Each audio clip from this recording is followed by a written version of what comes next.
Le football est un sport en constante évolution, avec des tactiques et des stratégies qui changent au fil des années pour s'adapter aux changements du jeu. Lorsqu'une équipe choisit le bon système de jeu, cela peut faire la différence entre la victoire et la défaite. Dans cette vidéo, nous allons explorer cela en profondeur en examinant chaque détail et inconvénient pour chaque poste dans chaque système de jeu. Et je te donnerai tous les secrets et tout ce que je mets en place avec les joueurs du programme Elite.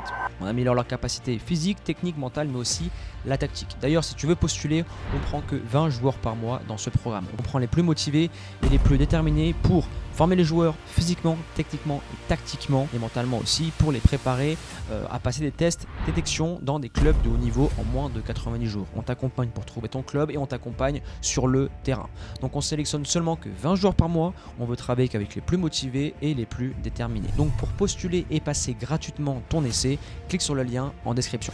Commençons par le 4-3-3. Le 4-3-3 est un système tactique offensif qui utilise 4 défenseurs, 3 milieux et 3 attaquants. L'avantage principal de ce système de jeu est sa capacité à créer de nombreuses occasions de but.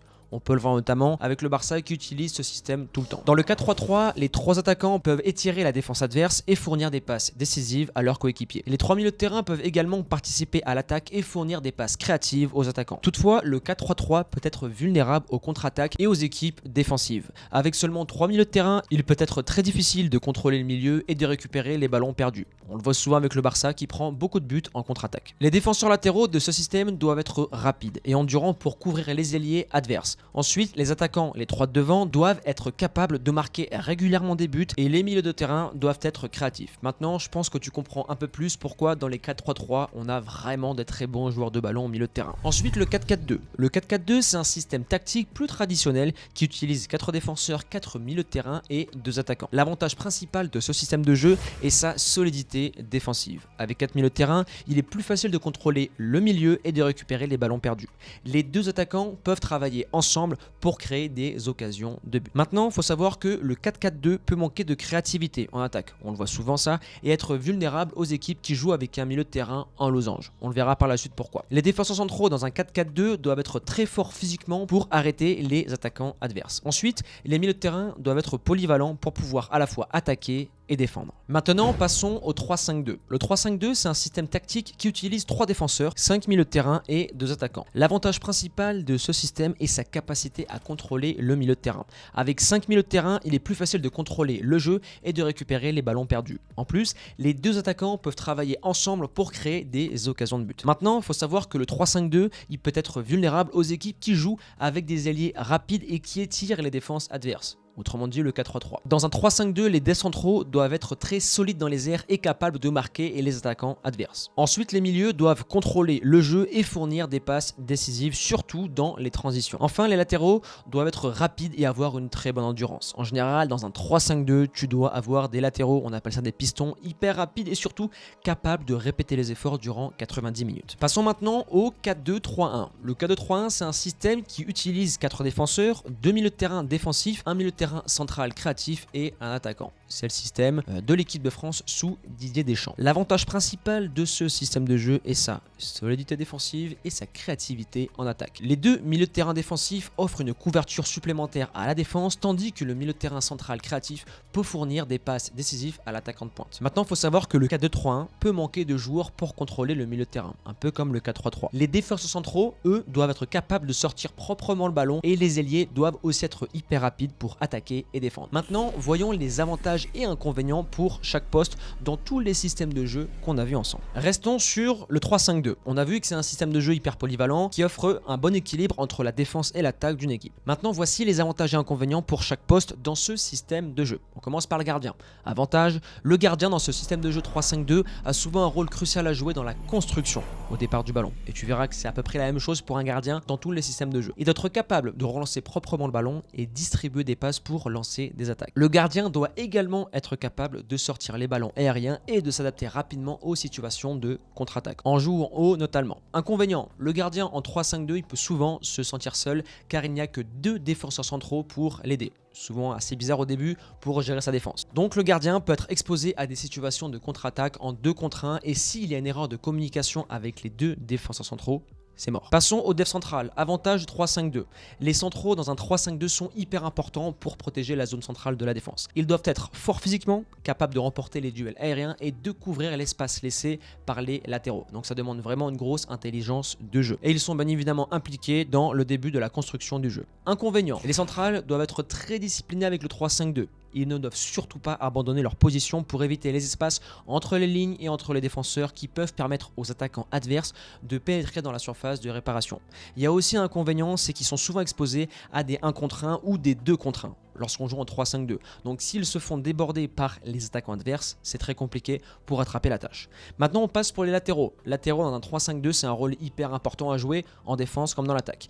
Il doit être très rapide le latéral dans ce système de jeu, endurant et capable de fournir des centres très précis pour les attaquants. Et enfin, le latéral doit être capable de faire de très grands replis défensifs pour couvrir les ailiers. Maintenant, l'inconvénient d'un latéral dans un 3-5-2. S'il est trop sur le terrain pour attaquer, cela peut créer des espaces dans la défense et exposer l'équipe aux contre-attaques. Passons au milieu défensif. Lui, le milieu défensif dans un 3-5-2, il est hyper important pour protéger la défense centrale et faire la transition vers l'avant. Il doit être fort physiquement, capable de récupérer les ballons et soutenir les défenseurs centraux en cas de besoin. Il est également impliqué dans la construction du jeu en passant le ballon au milieu relayeur ou encore sur les côtés pour aérer le jeu. Inconvénient d'un milieu dans un 3-5-2. Il doit éviter de jouer trop sur le terrain pour attaquer car cela peut créer des espaces en défense et exposer l'équipe aux contre-attaques adverses. On passe maintenant au milieu relayeur. Le milieu relayeur dans un 3-5-2 sont hyper importants pour tenir le milieu de terrain et fournir les passes clés aux attaquants. Il doit être créatif, rapide et capable de changer rapidement de direction. Il doit aussi être capable de travailler en tandem avec les milieux défensifs pour récupérer les ballons perdus. C'est un peu un travail d'équipe, tu défends et moi j'attaque. Maintenant l'inconvénient d'un milieu relayeur dans un 3-5-2. Si il ne bosse pas bien avec ses milieux défensifs, ça va obligatoirement créer des espaces dans la défense et exposer l'équipe aux contre-attaques adverses. Et enfin, le dernier poste, c'est l'attaquant pour ce système de 3-5-2. Lui, il est hyper important, bien évidemment, pour maintenir une pression sur l'attaque adverse, mais surtout répéter des efforts en profondeur. Il doit être rapide, fort physiquement et être capable de répéter et travailler les efforts en tandem avec son partenaire qui en attaque. Il y a souvent un joueur qui décroche et un joueur qui part en profondeur au niveau des attaquants. Maintenant, inconvénient d'un 3-5-2. L'attaquant peut parfois se sentir isolé et seul dans un 3-5-2 car il n'y a qu'un seul attaquant de pointe. Il y en a un qui recule, qui décroche et un qui joue en pointe. Donc s'il y a des situations de 1 contre 2 ou de 1 contre 3 dans les transitions offensives, ça va être très compliqué pour l'attaquant. Maintenant, pour conclure ce premier système de jeu. 3-5-2, c'est un système qui est polyvalent, qui offre un bon équilibre en attaque et en défense. Chaque poste a ses avantages et ses inconvénients, mais il est important de trouver des joueurs qui sont capables de s'adapter à ce système et de travailler ensemble pour l'objectif bien évidemment qui est la victoire. Maintenant il faut savoir que dans le 3-5-2, si tu n'as pas des pistons rapides et des défenseurs centraux avec une grande intelligence de jeu et une grosse capacité à répéter les efforts, c'est mort. Maintenant passons au 4-3-3. Avantage et inconvénient de ce système de jeu, comme on l'a vu au niveau du 3-5-2, c'est à peu près le même sauf à une exception. Le 4-3-3, c'est une équipe qui va jouer très haut, c'est une équipe qui va faire du contre-pressing et c'est une équipe qui est souvent, exposée aux contre-attaques. Donc dans ces moments-là, le gardien doit jouer très haut. Ter Stegen, Neuer sont de très bons exemples. Joue très haut pour intercepter les contre-attaques adverses car ton équipe avec ce système de jeu là sera exposée à cela. Dans le 3-5-2, avantage pour le défenseur, c'est qu'il aura beaucoup moins de zones à couvrir. Ils sont 4, ils peuvent communiquer et ils peuvent bien s'entendre. Et si par exemple un libéro, on appelle ça un def central, se rate, communique mal, il peut être couvert par soit un latéral, soit son autre défenseur. Maintenant, inconvénient. Inconvénient, c'est que les joueurs peuvent être exposés en contre-attaque, on l'a vu, et se faire déborder. Ça, c'est le gros inconvénient de jouer en défense dans un 4-3-3. Si tu ne sais pas gérer la profondeur et les hors-jeux, t'es mort. Maintenant, au niveau des latéraux, avantage inconvénient pour un 4-3-3. Il faut savoir que dans ce système de jeu-là, les latéraux vont avoir le rôle d'attaquants côté. C'est-à-dire que quand tu regardes par exemple le Bayern ou encore le Barça, les attaquants droit et gauche vont rentrer à l'intérieur pour laisser l'espace au dédoublement du latéral. Donc tu dois absolument avoir une grande capacité de 1 à répéter les efforts, mais surtout une qualité de centre, car c'est toi qui finiras les actions sur les côtés. Pas tout le temps, mais en permanence. Donc ça, c'est le gros avantage. Et l'inconvénient, c'est les contre-attaques. Pouvoir bien se replacer et avoir l'intelligence de jeu et la lucidité d'attaquer quand il le faut. Avantage d'un milieu défensif dans un 4-3-3. Il est libre, c'est un électron libre, il peut venir décrocher très bas pour relancer et aider les défenseurs pour que les latéraux montent. En général dans un 4-3-3, quand on passe offensif, ça se transforme en 3-5-2. Ça c'est le bel avantage, c'est un électron libre et il est dispo. Après l'inconvénient dans un 4-3-3 quand tu es milieu défensif, c'est que tu vas souvent, si l'équipe adverse par exemple joue en 4-4-2 losange, tu vas te retrouver en 1 contre 2, voire en 1 contre 3. Donc à toi d'anticiper les passes adverses, les passes clés et savoir comment bien te placer. Le milieu relayeur. Lui, le milieu relayeur, l'avantage de ce poste-là, et les qualités requises, ça va être dans la transition. Ce genre de poste, tu dois avoir une grande capacité à anticiper les passes clés adverses parce que tu vas jouer en contre-pressing. Contre-pressing, c'est dès que tu perds le ballon, tu dois presser très haut pour récupérer le ballon le plus haut possible. Pour derrière, être très précis dans le temps de réaction et dans la dernière passe. Donc ça, c'est le gros avantage. Le deuxième, c'est un inconvénient si et seulement si tu n'es pas un joueur avec un gros coffre, un gros cardio, capable de répéter les efforts et si tu n'as pas la capacité de réfléchir rapidement et de prendre le bon choix et rapidement sur le terrain. Maintenant, dans le 4-3-3, on va parler des ailiers. L'ailier, c'est l'attaquant droit et l'attaquant gauche dans un 4-3-3. Ce joueur-là doit être un très bon dribbleur. Ce joueur-là doit avoir une très bonne intelligence de jeu et une bonne cohésion avec son latéral. C'est le gros avantage à cela. C'est s'il y a une bonne communication, ça va vite. L'inconvénient, ça peut créer l'inverse. C'est-à-dire que si tu es un joueur qui adore déborder, tu es un joueur qui, par exemple, Arjen Robben, il rentrait beaucoup dans l'axe pour laisser le côté à Philippe Lam. Si tu es un joueur qui adore déborder et qui ne sait pas communiquer avec ton latéral, cela sera un inconvénient pour toi. Bien évidemment, à ce poste-là, tu dois être rapide, tu dois avoir une bonne vitesse de pied et tu dois avoir une très bonne capacité à rentrer intérieur et une frappe entre les 20 et les 30 mètres. Enfin, l'attaquant de pointe. L'avantage dans ce système de jeu-là, c'est qu'il ne sera pas seul. Il y a ses deux autres coéquipiers de part et d'autre et surtout un milieu de terrain en 4-3-3 qui est un peu plus libre et qui va jouer plus haut. Maintenant, le désavantage dans un 4-3-3, c'est que tu peux souvent te sentir seul. Si l'équipe n'a pas la possession du ballon, si l'équipe va jouer bloc médian ou bloc bas, c'est selon moi le gros inconvénient de ce système de jeu. Maintenant, tu dois être capable de répéter les efforts, tu dois être très efficace devant le but et tu dois avoir un très bon esprit d'équipe pour arriver à combiner avec l'ailier droit et l'ailier gauche. Maintenant, on passe au 4-4-2. 4-4-2, gardien de but, c'est exactement pareil que le 3-5-2, le 4-3-3, sauf que tu ne seras pas forcément obligé de jouer très haut. 4-4-2, tu es très fort défensivement. En général, les équipes qui jouent soit en losange, soit en 4-4-2 à plat ne vont pas faire un contre-pressing. Donc dès qu'il y a la perte de balle, c'est pragmatisme. Ça se replie sur ses positions. Donc tu devras faire de même. Si tu préfères, quand tu perds le ballon en contre-pressing, l'équipe monte, donc tu dois monter avec. Quand l'équipe perd le ballon en 4-4-2, c'est replacement sur les positions, donc toi aussi tu recules de 10, 20, voire 30 mètres. Maintenant, on passe au décentral dans le 4-4-2. Lui, il a un rôle hyper traditionnel. C'est 4 défenseurs, 4 milieux. Là, on est vraiment sur quelque chose où, alors en général, dans les 4-4-2, l'avantage demandé ou les conditions requises pour un joueur qui évolue en 4-4-2 en def central, c'est laisser de l'espace aux latéraux, être très bon lors des duels dur sur l'homme, parce que ça va jouer bloc bas en 4-4-2 et on va essayer de contenir une équipe en face qui joue en 4-3-3. Donc tu devras bien communiquer sur les 3 attaquants que tu auras, ailier droit, ailier gauche et dans l'axe. Et ensuite, l'inconvénient en 4-4-2, notamment quand tu joues dans l'axe, c'est si la deuxième ligne de défense, les 4 défenseurs sont passés, c'est très compliqué. Vu que vous êtes 2, vous allez vous retrouver face à 3 attaquants et potentiellement 4. Si la pointe haute, le milieu offensif, aussi passe ce rideau de fer là, ça va être très compliqué et c'est là le gros désavantage selon moi de cette composition.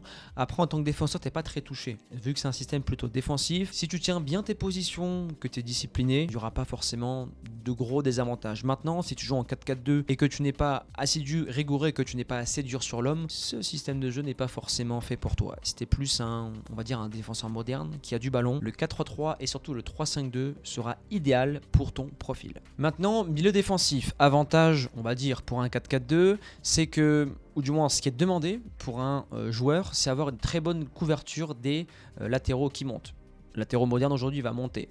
Et les milieux de terrain, surtout les milieux de terrain côté, pas les 2 milieux dans l'axe, mais les milieux relayeurs côté, doivent prendre la place des latéraux pour justement couvrir s'il y a une contre-attaque. Maintenant, l'inconvénient, c'est que le milieu défensif doit être très prudent dans le système du 4-4-2. Il doit éviter de monter trop haut sur le terrain pour l'attaque, car ça peut créer des espaces pour la défense, exposer aux contre-attaques et surtout ne pas protéger, ne pas couvrir les latéraux qui montent. Si tu regardes par exemple, ou si tu fais une analyse d'une équipe qui joue en 4-4-2, si tu vois que les 2 milieux défensifs ne font pas leur rôle, c'est pour ça qu'il faut un gros cardio dans ce système de jeu-là. Tu vas beaucoup courir. Si tu ne couvres pas les 2 latéraux qui montent, c'est foutu.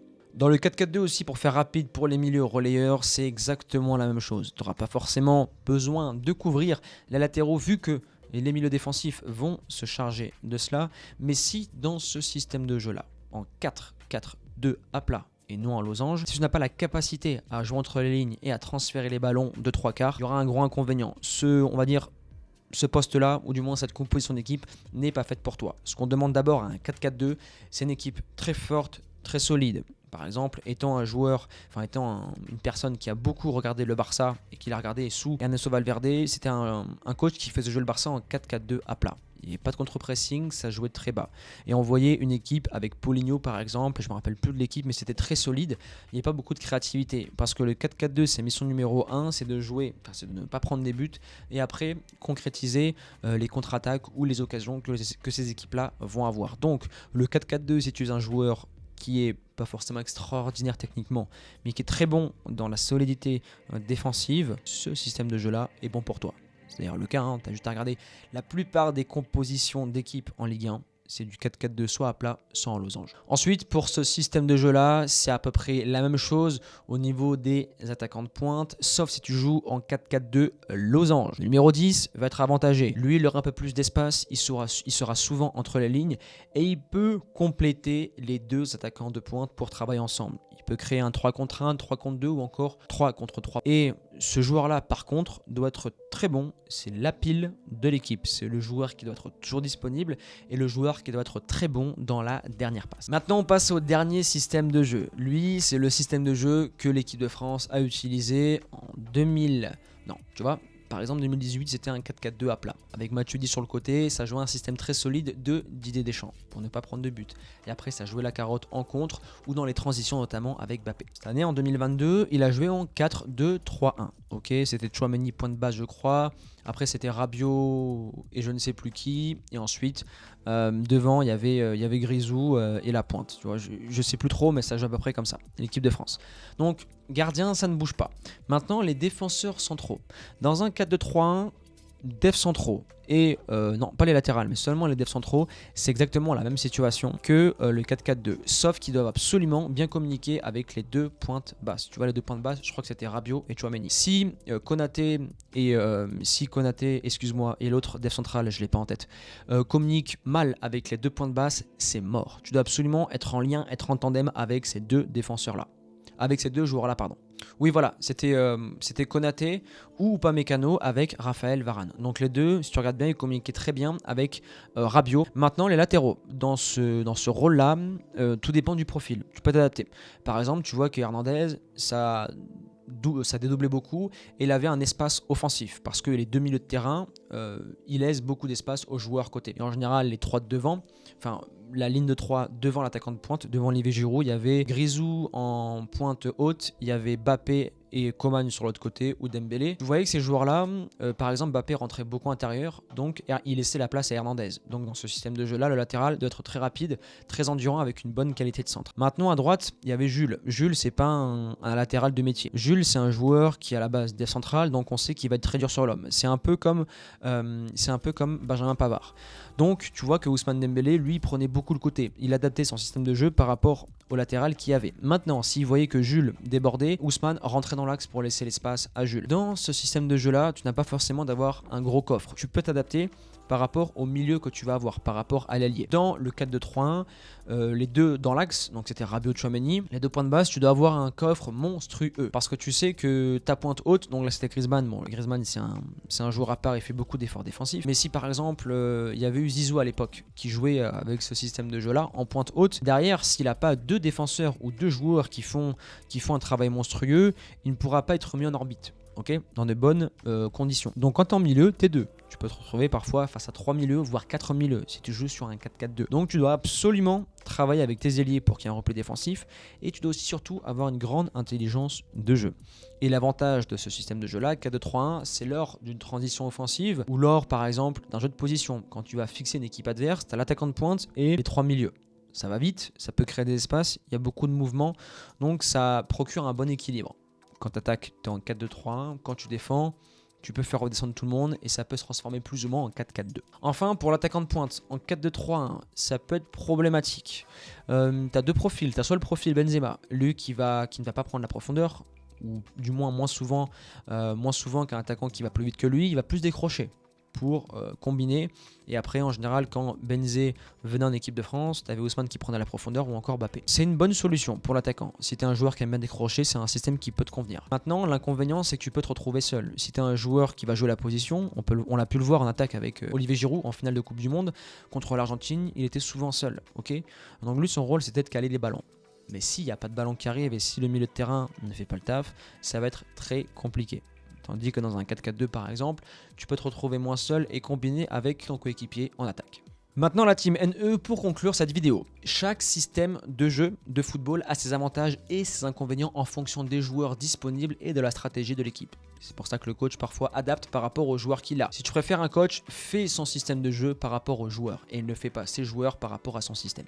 Ensuite, les coachs choisissent aussi leur système de jeu qui convient le mieux à leur équipe, mais aussi en fonction des forces et des faiblesses de l'équipe adverse et de leurs capacités. Maintenant, il est important de rappeler que la réussite d'un système de jeu ne dépend pas seulement de la tactique, mais aussi de la capacité des joueurs à travailler ensemble et à communiquer sur le terrain. Par exemple, les joueurs doivent être prêts à s'adapter à n'importe quel système de jeu en fonction des circonstances du match et être flexibles dans leur approche. Exemple encore une fois, finale de Coupe du Monde avec l'Argentine et la France.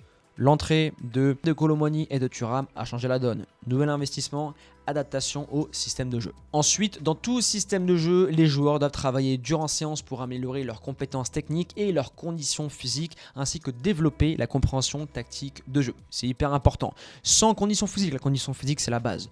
Une tactique fonctionne parce qu'un bloc se déplace ensemble. S'il n'y a pas de conditions physiques, notamment le cardio pour la course, c'est impossible de se déplacer en bloc et il y aura toujours des trous et des espaces. Donc, création de problèmes pour l'équipe, déséquilibre et derrière, ça fait occasion de but et danger pour nous. Donc, but pour l'équipe adverse, ou du moins grosse occasion. En conclusion, il n'existe pas forcément de meilleur système de jeu. Le système de jeu s'adapte par rapport aux forces et faiblesses de l'équipe adverse et aussi par rapport aux joueurs. Le coach fait son système de jeu par rapport aux joueurs qu'il a à sa disposition ou sinon il a un système de jeu qu'il affectionne et il va recruter des joueurs en fonction de ce système de jeu. C'est pour ça que souvent que lorsqu'il y a un nouveau coach dans une équipe, il met les joueurs, pas forcément qu'il n'aime pas, mais les joueurs qui ne rentrent pas dans son plan pour d'autres joueurs qu'il va soit recruter, soit faire sortir du banc. C'est pour ça qu'on dit souvent que le football ça va vite. Un coach te fait confiance et te fait jouer et l'autre non. Non pas parce que tu n'es pas bon, mais parce que tu n'as pas les critères pour entrer dans son système de jeu. Maintenant la team, dites-moi en commentaire, quel système de jeu préférez-vous évoluer? 3-5-2, 4-3-3 à plat en losange, 4-3-3 ou encore le 4-2-3-1. Mettez-le en commentaire et pour toutes les personnes qui ne sont pas encore abonnées, je compte sur vous pour vous abonner, activer la cloche et mettre le petit like pour notre ami le référencement. À présent la team NE, je vous laisse là, on se retrouve pour une prochaine vidéo, persévérance et motivation et on avance ensemble.